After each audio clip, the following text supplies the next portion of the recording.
지난주에는 기드온의 300용사와 함께 하신 하나님이라는 말씀으로 함께 은혜를 나눴습니다.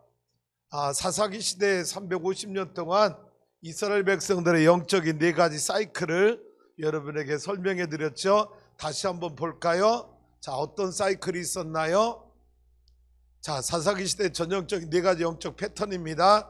첫 번째, 타락하는 거예요. 하나님이 젖과 꿀이 흐르는 땅 가나안 땅으로 인도해서 가나안 땅에서 경제적 풍요를 누리기 시작하자 이스라엘 백성들이 우상 숭배에 빠지는 겁니다. 자, 우상 숭배에 빠진다는 이 말은 어떤 의미가 있어요? 하나님을 온전히 예배하고 하나님을 온전히 섬기는 일에 인간이 이탈하기 시작하는 거예요. 경제적 풍요를 누리니까 자꾸 눈짓을 딴 데 눈길을 돌리는 것, 이것이 우상숭배에 빠지는 타락의 시작이었다라는 거죠. 그래서 하나님은 징계하십니다. 주변의 강대국들을 통해서, 미디안을 통해서, 주변에 여러분 여러 국가들을 통해서 하나님 이스라엘 백성들을 징계하니까 그 징계에 고통당하던 이스라엘 백성들이 하나님 앞에 뭐 하기 시작합니까? 회개하기 시작. 하나님께 부르짖어, 하나님 우리의 고통을 해결해 달라고 막 부르짖어 기도합니다. 그런데 하나님이 불쌍히 여겨주셔서 이스라엘 백성들을 다시 구원하시는, 축복해 주시는 이 네 가지 반복된 사이클이 사사시대에 계속 이어졌는데, 놀랍게도 이 사이클이 오늘 저와 여러분에게도 반복되고 있는 것 아니냐라는 거예요. 우리 추수하는교회 성도 여러분, 이 사이클을 우리는 바꿀 수 있길 원합니다. 타락하지도 말고, 그래서 하나님 앞에 심판, 징계당하지도 말고, 될 수 있으면 우리 신앙생활이 회개가 적은 신앙생활 합시다. 회개 대신에 찬양과 감사가 많은 신앙생활. 할렐루야. 그래서 하나님의 구원과 축복에 여러분 그 울타리 안에서 행복을 느끼며 천국을 소망하는 믿음이 흔들리지 아니하고 하나님 영광 위에 달려가는 저와 여러분이 되었으면 좋겠습니다. 그래서 하나님이 함께한 사람, 어떤 사람이라고 그래서 세 가지로 말씀드렸어요. 긍정의 믿음을 가진 사람과 함께 하신다. 말씀에 온전한 순종을 이룬 사람과 함께 하신다. 여러분 구원의 은총에 감사하는 사람과 하나님과 함께 일하신다. 부정적인 사람하고 하나님 일하지 않으시고요, 하나님은요 불순종하는 사람하고 일하지 않으시고, 하나님은 원망과 불평하는 사람과 하나님 일하기를 싫어하셔요. 그래서 늘 감사함으로 하나님의 거룩한 동역자가 될 수 있기를 주님의 이름으로 축복합니다. 9월 2일 밤 11시 30분 인천 중부경찰서 하인천 지구대에 전화 한 통이 걸려왔습니다. 시민의 제보였어요. 지금 월미도에 바닷가에서 밤 11시 반인데 한 사람이, 젊은 남자가 자살하려고 바닷가에서 나오질 않는다는 거예요. 그 전화를 받은 김대건 28살 먹은 경장과 고승욱 26살 먹은 순경이 출동을 했습니다. 가봤더니 이제 어두운 밤 바깥에 바닷가에서는 한 15명의 사람들이 그 남자를 향해서 빨리 나오라고 막 소리를 치는데 이 남자는 꿈쩍하지 아니하고 밀물이 막 밀려 들어오는데도 그 자리에 서 있는 거예요. 어느덧 밀물이 무릎까지 차올라 왔어요. 이 김경장이 고순경한테 여기에서 대기하고 있으라고, 만약에 사태를 준비하고 보트를 가지고 고목보트를 가지고 여기서 대기하고 있으라고, 그리고 김대건 경장 혼자 그 바닷가로 처벅처벅 걸어 들어갔습니다. 그리고는 이 어린 김경장이 30대가 넘는 그 남자의 어깨에 조심스레 손을 올리고 뭐라고 말을 건네냐면, 참 많이 힘드시죠? 라는 말을 건넸어요. 그랬더니 이 청년이 바다 지평선을 바라보고 얼굴도 쳐다보지 않고 뭐라고 대답하느냐? 더 이상 살고 싶지 않아요. 어제도 여기 왔었어요 라고 대답합니다. 김경장이 남성을 진정시키기 위해 선생님, 오늘은 몇 시에 오셨나요? 밥은 드셨어요? 라고 말을 걸었습니다. 그러자 이 남성은 대답합니다. 한 끼도 먹지 않았어요. 오후 2시부터 여기에 와 있었어요.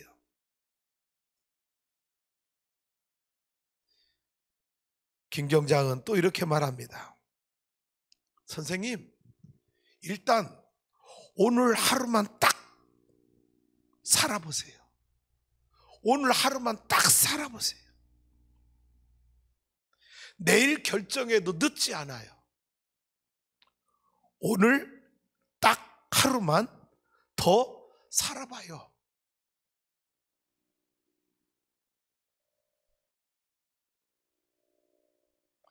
그리고 한 5분쯤 흐른 뒤에 이 김경장은 그 남성의 어깨를 두 손으로 꼭 감싸 안고 땡기며 선생님, 우리 밥 먹으러 가요 라는 말을 건넸습니다.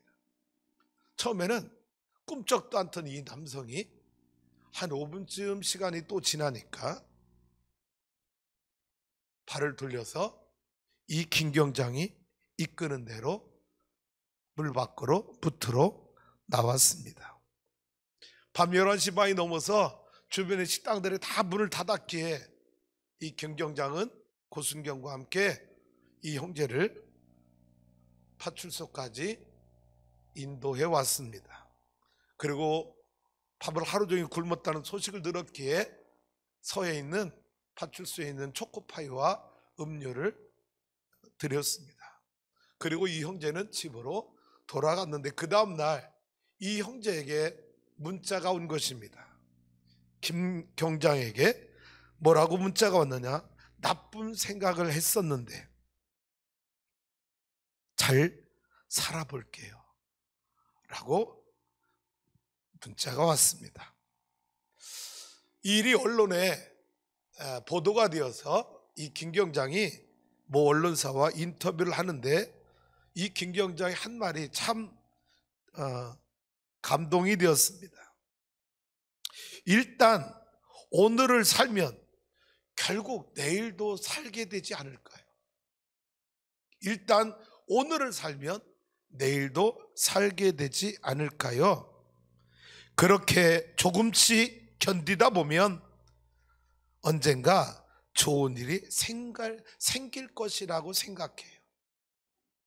이 김경장이 언론 인터뷰에서 남긴 내용입니다. 일단 오늘을 살면 내일도 살 수 있는 힘이 생기지 않을까요? 이렇게 하루하루 버티다 보면 언젠가는 좋은 일이 올 거라고 생각해요. 저는 이 기사를 읽어보면서 마태복음 6장 34절 말씀이 떠올랐습니다. 그러므로 내일 일을 염려하지 말라. 내일 일은 내일 염려할 것이요 한날 괴로움은 그날에 족하니라. 할렐루야, 할렐루야. 한번 따라서 해볼까요? 오늘을 버티면 내일도 버틸 수 있지 않을까요? 내일도 버틸 수 있지 않을까요? 오늘을 살면 내일도 살 수 있지 않을까요? 내일도 살 수 있지 않을까요? 전에도 말씀드렸죠. 제가 대한민국에 태어나서 여러분 올해처럼 이 차를 운행하고 여러분 길거리를 지나다 보면 빈상가 새놉니다. 여러분 이런 현수막이 붙은 건 이렇게 많이 붙은 적을 본 적이 없어요. 얼마나 장기화되는 이 코로나 때문에 소상공인들, 자영업자들이 극단적 선택을 한 사람들이 얼마나 많고 얼마나 빚더미에 시달려서 오늘을 버틸 수 없는 힘이 없어서 극단적 생각을 하는 그런 사람들이 얼마나 많을까. 오늘 이 시대에 우리 사랑하는 성도 여러분, 여러분이 김경장처럼 그런 사람들을 만난다면 위로해 줄 수 있고, 우리 밥 먹으러 가요. 여러분, 그 사람의 마음에, 지친 마음에 따뜻한 밥 한 끼를 대접할 수 있는 그런 여유를 가지고 산다면 우리가 사는 이 세상은 여전히 살만한 세상이고 희망 있는 세상이고, 내가 오늘 버틸 수 있는 이유를 찾을 수 있는 아름다운 세상이 될 줄로 믿습니다. 무엇보다 우리 교회 안에 그런 성도가 있다면 그를 위하여 기도할 뿐만 아니라 우리 모든 성도들의 관심을 가지고 그런 성도들이 하나님 은혜 안에 새 힘을 얻을 수 있도록 함께 응원해 줄 수 있는 믿음의 성도가 될 수 있기를 주님의 이름으로 축복합니다. 추석 명절 맞이할 때마다 여러분 떠오르는 단어가 있죠? 이런 생각 안 해보나요? 우리 가정이 조금만 더 화목했으면. 우리 자녀들은 하나둘밖에 없지만 우리 세대는 형제들이 7애들이었잖아요. 내 안에도 불만이 많았어요. 큰아들 놈이 조금만 더 잘하면 우리 집안 이렇지 않을 때. 셋째는 왜 이렇게 맨날 부모님께 원망인 거야. 막내 놈 저놈만 없으면 우리 부모님이 행복할 텐데. 여러분, 우리 집안 얘기한 거예요. 여러분, 명절을 만날 때마다 집안의 가족 구성을 생각하면 큰형님 가정이 조금만 더 장남 노릇 해주면 안 나시오. 불평 많은 형제들, 그냥 철이 안 나서 부모님의 마음에 태못 찌르는 막내 아들. 여러분, 이 명절 때 되면 어느 때보다도 우리 가족은 언제 화목할 수 있을까? 우리 부모님을 언제 평안하게 눈을 감을 수 있을까? 여러분, 가족 구성은 한 사람 한 사람을 살펴보면 근심 걱정이 태반이죠. 가정마다 속을 들여다보면 다 사정이 있고 남 모르는 아픈 사연이 다 있더라는 겁니다. 이런 상황 속에서 여러분, 우리가 맞는 이 명절은 어느 때보다도 가족을 구원할 수 있는 최고의 기회를 하나님이 우리에게 주셨다라는. 근데 가족 구원이 어려운 이유를 아시나요? 가족 구원은 노방전도 축포전도하고 달라요. 뭐가 달라? 노방전도 축포전도는 전도지 가지고요, 물품을 가지고요, 여러분 예수 믿고 천국 가세요, 예수 믿으세요, 예수 믿으세요, 말의 복음인데, 여러분 가족 구원은요 전도지 갖고 안 된다는 거예요. 가족 구원은 여러분 삶의 전도로만 가능한 거예요. 내가 구원받고 예수 믿고 구원받는 내가 더 낮아져서 더 몸으로 섬기고 물질로 섬기고 여러분 내가 희생하는 모습을 그들에게 보여줘야만, 그들의 마음을 움직일 수 있어야만 구원이 되지, 말의 복음 가지고는 가족 구원이 안 된다는 거예요. 그래서 가족 구원이 어려운 거예요.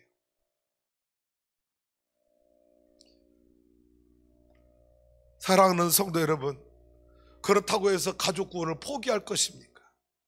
아니라는 거지요. 오늘 여러분 가정에 아직도 예수 믿지 않는 형제자매 부모님 계시다면 명절 때 하나님 주신 최고의 가족 구원의 이 기회 때를 놓치지 않을 수 있기를 주님의 이름으로 축복합니다. 오늘 말씀은 여러분 가정에도 해당될 것이고 우리 교회적으로도 해당될 것이고 우리나라와 민족에도 해당되는 꼭 필요한 말씀이라고 믿습니다. 말씀의 제목 다 같이 읽어봐요. 시작. 합력하여 선을 이루는 데 쓰임받는 성도가 되라. 한 번 더요. 시작. 합력하여 선을 이루는 데 쓰임받는 성도가 되라. 주님이 이 땅에 주님의 몸된 교회를 세울 때는 두 가지 큰 사명을 주셨다 그랬어요. 제자훈련 때 다 배운 거예요. 첫 번째는 세상으로부터 부름받은 구원 공동체를 이루라.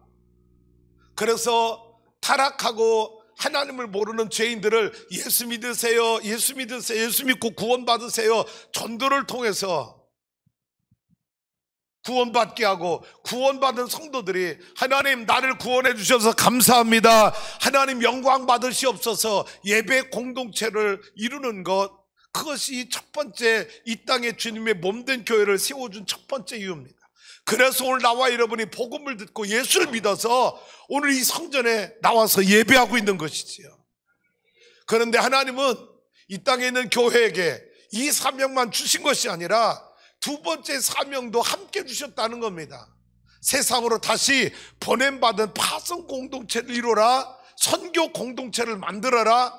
그래서 너처럼 죽어가던 영혼을 땅끝까지 가서 증거해서 그들의 영혼을 살려내라고 파송 공동체의 사명을 교회에 또 주셨다라는 거예요. 왜 우리가 선교사를 보내고 선교사를 후원하고 선교사를 위해서 기도하는 겁니까?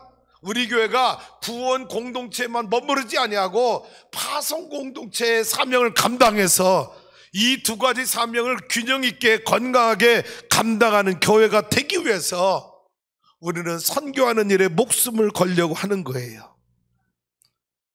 교회는 예수님의 지상명령을 수행하는 최고의 기관이고 최후의 기관입니다. 그래서 교회는 존귀한 교회고 권세 있는 교회고, 교회는 하나님께 영광 돌리는 이 지구상에 있는 어떤 건물보다도 교회만큼 하나님의 영광을 나타내는 건물이 있을 수 없다라는 거지요. 그래서 우리는 교회를 사랑해야 되고 교회를 존귀히 여겨줘야 되고, 할렐루야. 이 일을 수행하기 위해서는 교회는 철저히 성령 공동체를 이룰 때 이 사명을 잘 감당할 수 있다라고 하는 것입니다. 그래서 예수님도, 여러분, 부활하신 주님이 제자들에게 첫 번째 주신 말씀이 뭐예요? 숨을 내쉬며 이르시되 성령을 받아라, 평안하라 평안하라 평강이 있을지어다 말한 다음에 주님이 진짜 주고 싶었던 메시지는요, 성령 받으라였어요. 평안하라가 주님이 주고 싶은 메시지가 아니었어요. 주님이 궁극적으로 제자들에게 주고 싶었던 마지막 메시지는 성령 받아라, 성령 받아라, 성령 받아라. 그러면 성령을 주신 목적을 정확하게 또 가르쳐 주었죠. 사도행전 1장 7절 다 같이 읽어봐요. 시작. 오직 성령이 너희에게 임하시면 너희가 권능을 받고 예루살렘과 온 유대와 사마리아와 땅끝까지 이르러 내 증인이 되리라 하시니라. 예수님이 그토록 성령 받으라고 하셨는데, 오직 성령이 너에게 임하면 너희가 알게 돼. 성령이 너에게만 너희에게 능력, 권능이 나타나. 하나님의 능력이 너에게 임해. 그러면 그 하나님의 능력이 너희 안에 임하게 되면 너희는 견디지 못할 거야. 예수가 그리스도입니다. 예수가 구원자입니다. 예수 믿고 구원받으세요. 예수 믿고 천국 가세요. 예루살렘과 온 유대와 사마리아와 땅끝까지 이르러 성령의 능력이 너희에게 복음을 전하게 만들 거야. 할렐루야.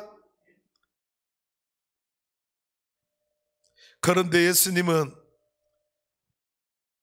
이 일을 염려하셨기에 지난번 말씀 함께 나눴죠. 제자들에게 십자가에 죽으시기 전에 제자들을 위해서, 또 제자들의 복음을 듣고 또 예수님의 제자가 될 오고 오는 수많은 세대의 그리스도인들을 위해서 나와 여러분을 위해서 예수님이 무슨 기도하셨다고요? 하나 되게 해달라 기도하셨다.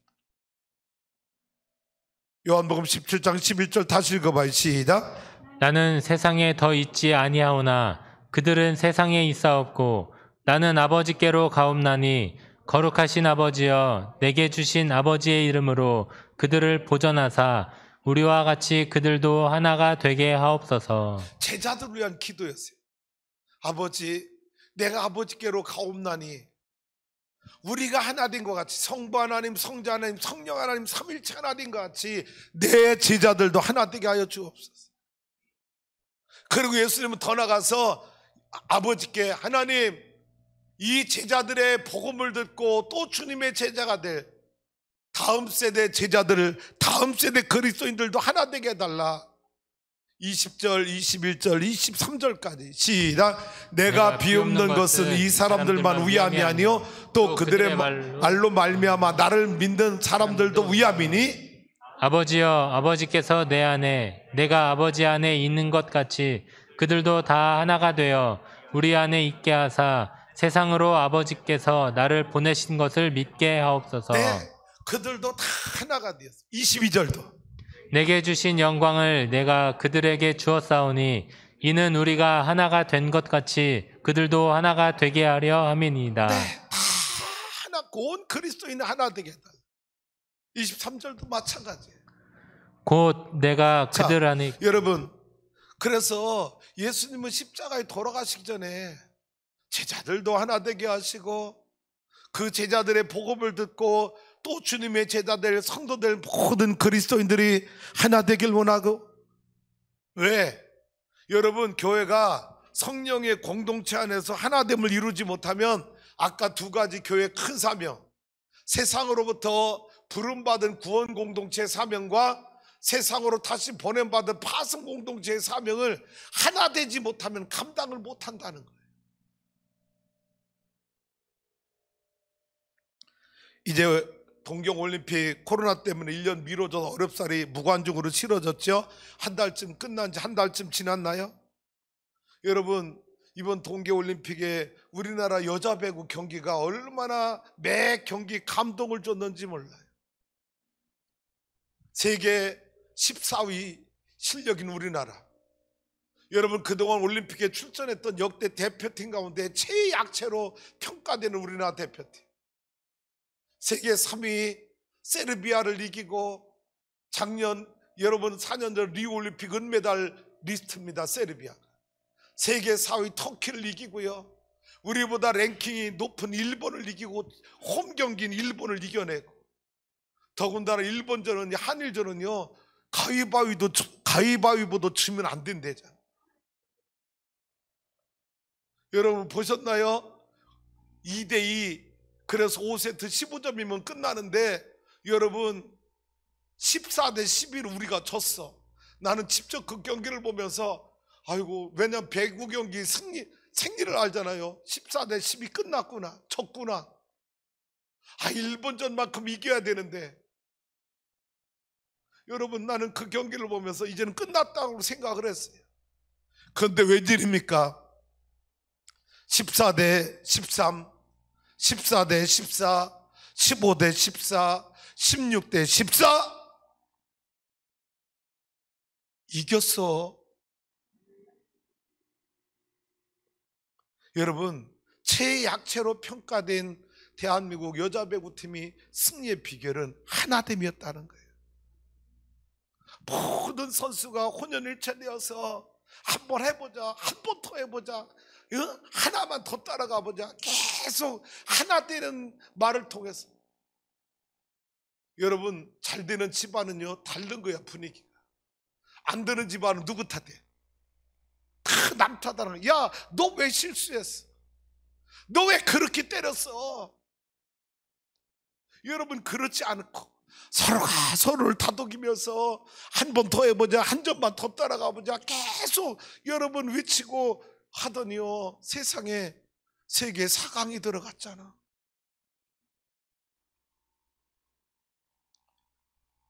여러분은 그런 거 보면 감동이 별로 없지. 여러분, 이거는 약과도 아니잖아. 2002년 한일 월드컵. 여러분, 한일 월드컵으로 넘어가야지 왜 배구가 또 나와? 여러분, 저는 필리핀에 있었잖아요. 아니, 우리나라 축구는요 아시아에서는 용인지 모르지만 세계 수준을 놓고 볼 때는 우리나라는 변방이고 삼류 축구예요. 그러니까 올림픽 본선에 여러 번 나갔지만 16강에는 한 번도 못 나갔어. 그래서 16강 들어가는 게 소원이었는데 2002년 한일 월드컵 때 우리나라가 4강 간 여러분 비결이 뭐예요? 선수, 감독, 온 국민이 하나가 된 거예요. 미치도록 하나가 되었어. 여러분, 필리핀에 선교사로 가 있던 나도 하나가 됐어. 그때 여러분 집에서 소파에 앉아서 여러분 축구 경기 팔짱 끼고 본 사람 있어요? 우리 김찬수 권사님 왕년에 축구선수 출신이잖아요. 우리 권사님 친구가 학범슨이라고 알아요. 학범슨. 퍼커슨을 따라 닮았다 해서 학범슨. 여러분 지금 올림픽 대표팀 감독이야. 우리 김찬수 권사님 월드컵 때 축구 경기 어디서 보셨어, 권사님?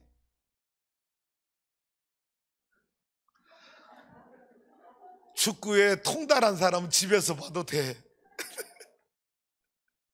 여러분, 저는 소식 들었어요. 우리 동네는 TV로도 중계 안 해줬는데 마닐라에는요 한인을 대상으로 호텔에서 생중계를 해준 거야. 한 잔에 2만 원씩 받고. 그래서 한인들이 마닐라에는 호텔마다요 이 축구 경기 보려고 2만 원씩 음료수 값 내고요 다 몰려들어서 그거 대한민국 하면서 응원했다고요.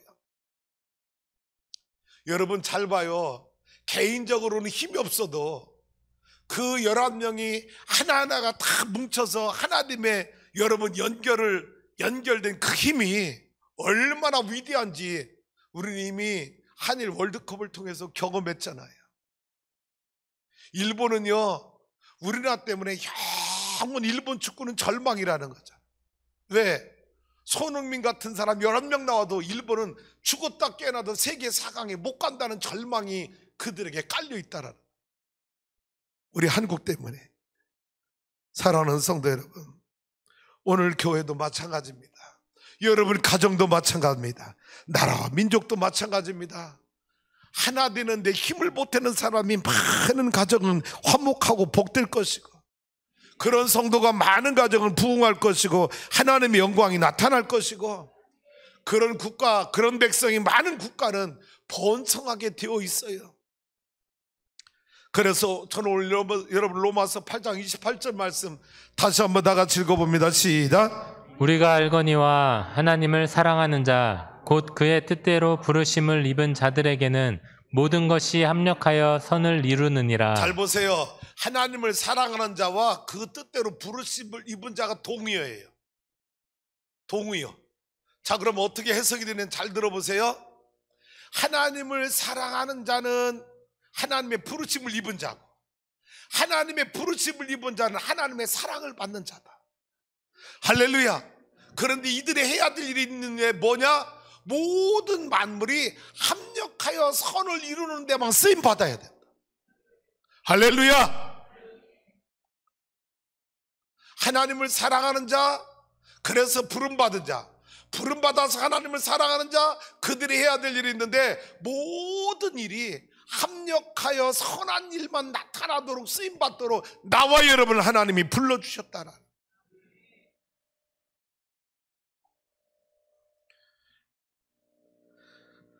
합력하여 선을 이루는 데 쓰임받는 성도가 되길 원합니다. 그러면 5가지로 말씀드려 볼게요. 첫 번째는요, 예수 중심의 신앙생활을 해야 한다. 누구 중심? 예수 중심의 신앙생활. 교회는요, 이 땅에 교회가 왜 생겼어요? 예수님 때문에 생겼어요. 예수님의 핏값으로 세워졌어요. 예수님의 복음을 전하는 곳이에요. 그래서 교회는요, 여러분 철저히 우리는 예수님 중심의 신앙생활 하는 거예요. 할렐루야. 또 두 번째는요, 교회 중심의 신앙생활을 해야 한다. 자, 여러분 예수님 중심의 신앙생활을 주님의 몸된 교회를 세워주셔서 예수님 중심의 신앙생활 어디서 할 수 있도록? 교회를 통해서 할 수 있도록 주님이 이 땅에 주님의 몸된 교회를 핏값으로 세워주신 거예요. 그러니까 교회 중심의 신앙생활을 해야 되는 거예요. 잘 보세요. 어떤 분은요, 이런 분들이 있는 것 같아요. 젊은 분들이 이런 분이 우리 교회는 없는 거로 하는데, 이런 분이 있대요. 11조 생활을, 내가 뭘 11조를 교회에다 드려? 내가 세상에 선한 자선단체 많은데 컴패션이나 뭐 월드미션이나 뭐 이런 데 보내면 케냐에 누구를 도와줬다, 뭐 해줬다, 보고를 받고 말이야, 자아 성취감도 느끼는데, 여러분 혹시 이런 신앙생활 한 분 계시나요? 그 얼마나 위험한 신앙생활인데, 여러분 나쁜 건 아니요. 그런데 건강한 올바른 신앙생활은 아니라고 봐. 이건 아니라고 봐. 아닌 건 아니요. 어제 끝났어. 뭔지 모르겠지만 여러분 잘 봐요. 왜 아니냐. 여러분 이 비유가 적절할지 모르는데 이해를 돕기 위해서 하는 말이야. 여러분 자녀가 내가 여러분이 서울대학을 다녀. 그럼 서울대학 다니는 사람은 등록금을 어디다 내야 돼? 연세대 고려다 내면 안 돼. 서울대 다니는 사람은 등록금을 서울대에 내는 거예요.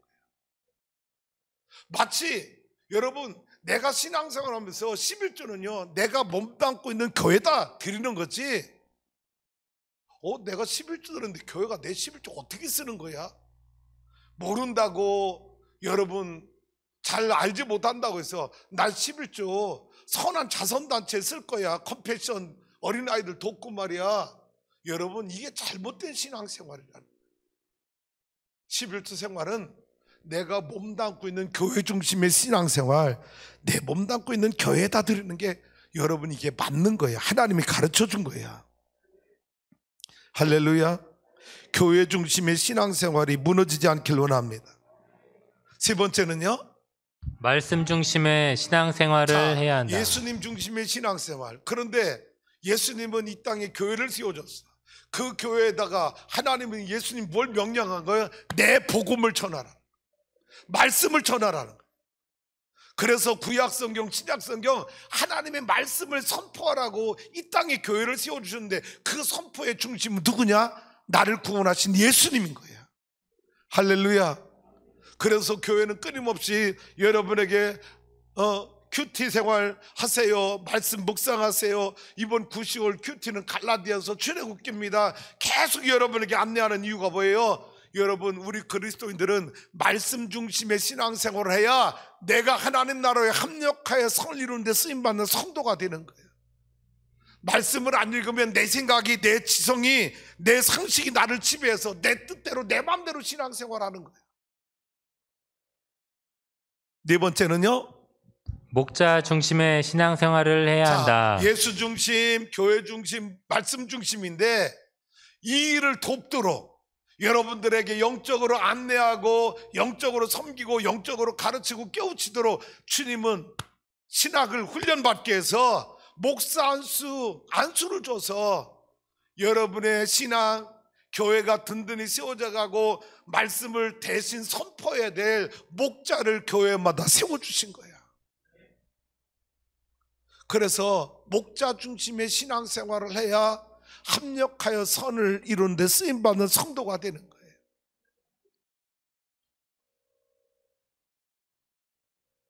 우리 조영규 목사님, 여의도 순복음교회 설립한 목사님 86세로 하나님의 부름을 받았어요. 참 훌륭한 분이죠. 자, 여러분, 그런데 여러분에게 권면하고 싶어요. 여러분이 예수님 신앙생활 하면서 여러분이 아는 목사님이 많은 게 영적으로 도움이 별로 안 되더라. 어떤 분은 누구도 알고 누구도 안 되는데 그런 사람 치고 신앙생활 건전하게 온전하게 하는 성도를 본 적이 없어. 나는 여러분에게 부탁해, 권면해요. 여러분 추수하는 게 몸담고 있는 동안 고병호 담임 목사님 한 분만 알아. 아멘 안 한 분들 때를 놓쳐서 못한 것 같아서 한 번 더 기회 드릴게요. 여러분 추수하는 게 몸담고 있는 한 여러분 담임 목사는 오직 고병호 목사 한 사람만 알고 신앙생활하길 원합니다. 왜? 여러분의 영적인 건강을 위해서, 여러분의 영적인 축복을 위해서. 할렐루야.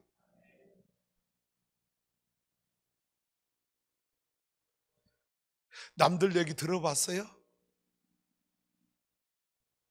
못 들어봤어요? 여러분 난 많이 들었어. 고병호 목사 괜찮은 목사라고. 못 들으셨구나. 들은 사람은 소문 좀 내줘. 왜 혼자만 듣고 가만히 있어? 여러분 고병호 목사 나쁜 목사라고 들은 적 있어? 그런 분 우리 교회 신앙생활 못해. 나쁜 목사라고 소문 들었는데 어떻게 같이 신앙생활 하겠어?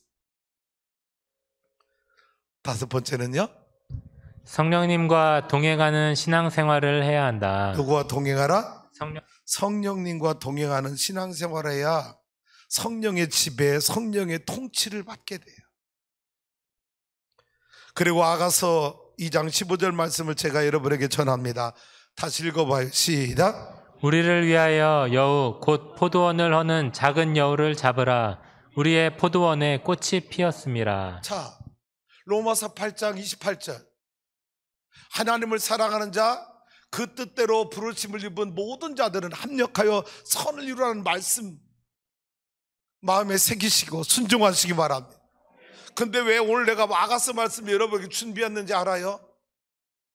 놀랍게도 부부지간에도 부부의 관계를 깨뜨리는 작은 여우가 있고, 가정에도 부부와 자녀들 간의 관계 화평을 깨고 화목을 깨는 작은 여우가 가정에도 존재하고, 교회 안에도 성령의 하나님을 깨뜨리는 작은 여우가 교회 안에도 있다라는 거예요. 이 작은 여우를 잡지 아니하면 우리 포도원에 꽃이 피었는데 이 포도원의 포도나무를 누가 다 망가뜨리냐? 이 작은 여우가 다 망가뜨려서 여러분 가을에 아무 열매도 못 맺게 하는 이 포도원의 해방권을 잡아내야 된다는 거예요.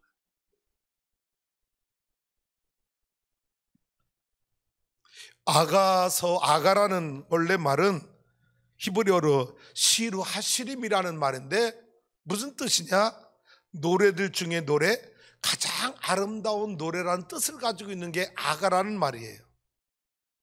그래서 이 아가서의 사랑은 두 가지로 해석할 수 있어요. 첫째는 문자적으로 해석하면 남녀 간의 순수한 사랑을 노래한 거예요. 구체적으로 말하면 솔로몬과 술람이라는 여인의 사랑을 노래한 것이 아가서예요. 여러분, 그런데 성경이 인간의 사랑만을 기록한 성경이 어디 있겠어요? 성경이 들어오지 않았겠죠. 그 의미가 뭐냐? 구약시대 이스라엘 백성들은 여호와 하나님의 거룩한 신부인 거죠. 신약 성경에서 교회와 성도들은 예수 그리스도의 거룩한 신부로 부름받은 거예요. 그래서 이 남녀 간의 사랑이 결국은 하나님과 성도 간의 사랑을 여러분 이렇게 표현해 준 것이 아가서라는 거예요. 그래서 25절의 작은 여우를 남녀 간의 사랑으로 해석한다면 여러분은 이렇게 설명할 수 있어요. 솔로몬의 사랑을 받게 된 이 술람미 여인은 자신과 솔로몬 왕과의 사랑의 관계를 파괴할 작은 여우를 잡기를 희망하고 있었다는 거예요. 뭐냐? 봄철에 순수한 사랑의 싹이 돋아나기 시작했는데 나와의 사랑을, 솔로몬 왕이여 나와의 사랑을 더 깨끗하게 순수하게 발전시켜 나가려면 당신이 나를 알기 전에 알았던 여인들, 나를 알기 전에 사랑하는 마음을 가졌던 여인들을, 그 작은 여우들을 다 정리해야, 당신 마음에서 다 잡아내야 나와 이 사랑에 꽃을 맺을 수 있습니다 라는 소원을 담은 시가 바로 이 아가서예요.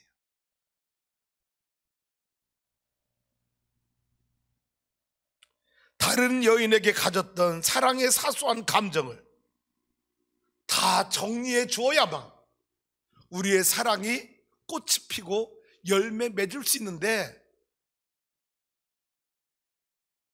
작은 여우가 당신과 나 사이에 포도원로는 작은 여우가 남아있으면 우리의 사랑은 열매를 맺지 못할 것입니다.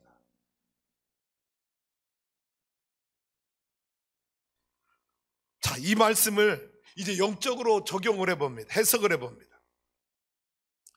봄철이 되어 믿음의 싹이 예쁘게 돋아나는 그리스도인, 그래서 예수님의 아름다운 신부로 믿음이 잘 자라나고 하는 순간 누가 접근한다는 거예요? 사단이, 마귀가 접근해서 하나님과의 그 아름다운 사랑의 관계, 예수님을 신랑으로 삼고 여러분 순결한 신부로 살아야 될 나와 주님 사이에 작은 여우가 껴서 말씀을 의심하게 만들고 불순종하게 만들고 시기와 질투하게 만들고 원망과 불평을 만들게 해서 봄철에 싹 텄던 이 아름다운 믿음이 성령의 열매를 거두기도 전에 여러분 이 작은 여우 때문에 영적으로 주님과 나 사이의 관계가 멀어지게 하는 이 작은 여우를 잡아내지 않으면 우리는 신앙생활의 성숙함을 경험할 수 없게 된다는 의미예요.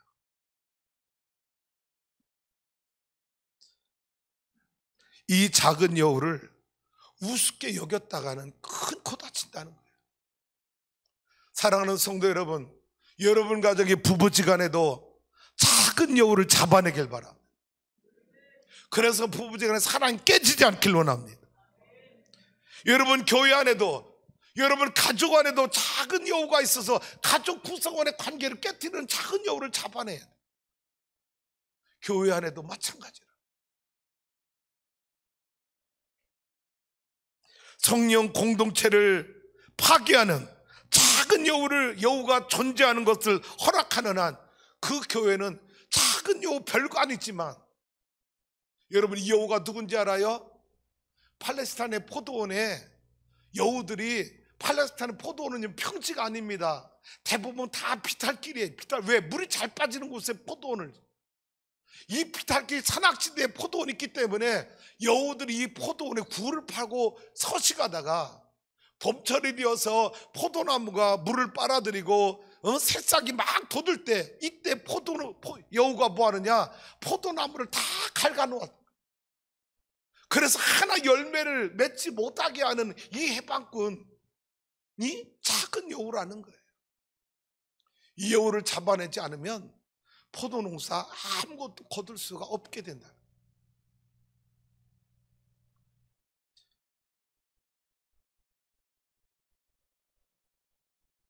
그래서 베드로 사도가 우리에게 이렇게 가르쳐 주었어요.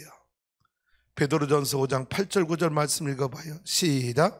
근신하라 깨어라 너희 대적 마귀가 우는 사자같이 두루다니며 삼킬 자를 찾나니 너희는 믿음으로 굳게 하여 그를 대적하라. 이는 세상에 있는 너희 형제들도 동일한 고난을 당하는 줄을 알미라. 8절로 다시 가봐요. 뭐 하라고요? 근신하라 깨어라. 왜? 작은 여우가 부부지간의 관계 속에 작은 여우가 틈을 타고 들어와서 부부지간의 관계를 깨고 가족 구성원의 관계를 깨뜨려버려요. 교회에서는 성도와 성도 간의 관계를 깨뜨려버리고 목자와 성도 간의 이간질하는 작은 여우를 잡아내지 않으면 농사를 아무것도 거둘 수 없다는. 그래서 베드로 사도는 근신하라 깨어있으라. 작은 여우와 같은 이 대적 마귀가 우는 사자와 같이 삼킬 자를 두루 찾아다니고 있다. 사랑하는 성도 여러분, 여러분에게 두 가지 질문을 합니다. 첫 번째 질문 읽어볼까요? 시작. 합력하여 선을 이룸으로 하나님 나라에 동참하는 성도로 쓰임받기를 원하십니까? 여러분, 예수님 중심, 교회 중심, 말씀 중심, 목사님 중심, 성령님 중심으로 신앙생활에서 합력해서 선을 이루는데 쓰임받는 좋은 성도가 되기를 소망합니까? 아니면 내 안에 작은 여우가 출입하여 자꾸 의심하게 만들고 이간질하게 만들고 시기질투 원망 불평하게 만들어서 선한 일에 쓰임받지 못하고 악한 일에 쓰임받는 성도가 되겠습니까? 저는 로마서 8장 28절 하나님을 사랑하는 자, 그 뜻대로 부르심을 받은 자, 오직 한 가지 합력하여 선을 이룸으로 선한 열매를 거두는 일에만 쓰임받는 성도가 되길 원합니다. 단 한순간도 작은 여우가 내 마음속을 출입하게 만들어서 내 마음을, 내 영혼을 혼미하게 만들고 내 영혼을 여러분 혼돈하게 해서 어둠 속에 방황하거나 진리의 말씀을 벗어나거나, 그래서 여러분 나 때문에 내 안에 있는 작은 여우가 나를 넘어뜨려서 나 때문에 교회가 어려움 당하지 않게 하시고, 여러분 가정이 여러분 때문에 어려움 당하지 않게 하시고, 하나님이 기뻐하시는 합력하여 선한 열매만 거두며 살아가는 추수하는 게 성도가 될 수 있기를 주님의 이름으로 축복합니다. 축복합니다.